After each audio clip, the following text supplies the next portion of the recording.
សួស្តីបងប្អូនទាំងអស់គ្នានេះគឺជាសកម្មភាពនៃការរលាក់ក្រចប់ស្វាយ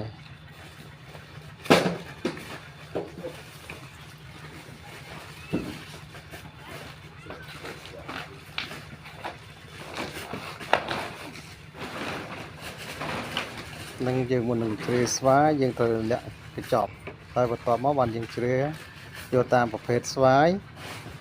លេខ1ស្វាយលេខ2និងស្វាយឃ្លីទៅតាមតម្រូវការទីផ្សារខ្លះគេយកស្វាយលេខ1ប្រភេទចិនស្វាយលេខ2ប្រភេទចិននិងស្វាយឃ្លីពីចប់ចាក់ណា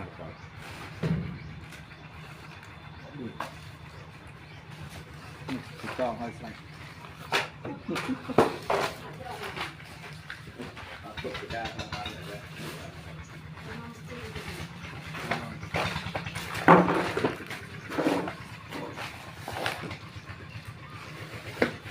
ដល់ពេលគេចប់ហើយគាត់យកទៅចក់នៅក្នុងបេ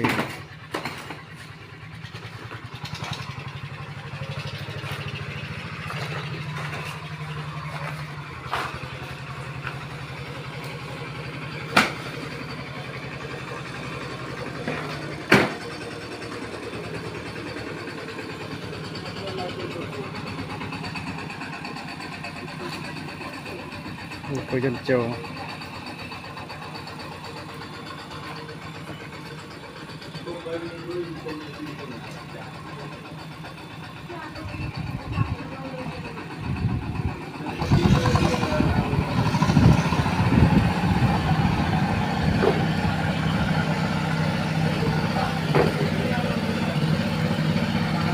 នេះទីតាំងនេះគឺយើងធ្វើនៅ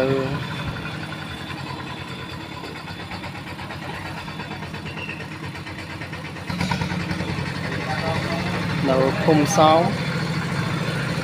ស្រុកគ្រីវង្សខេត្តតាកែវបាទ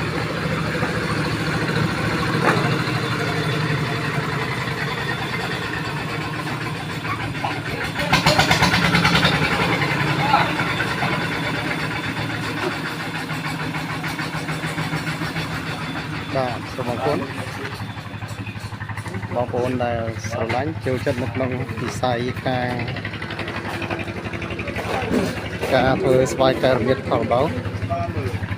សូមជួយចុច like និង subscribe ឲ្យ YouTube របស់យើងខ្ញុំផងបាទសូមអរគុណសូមជម្រាបលា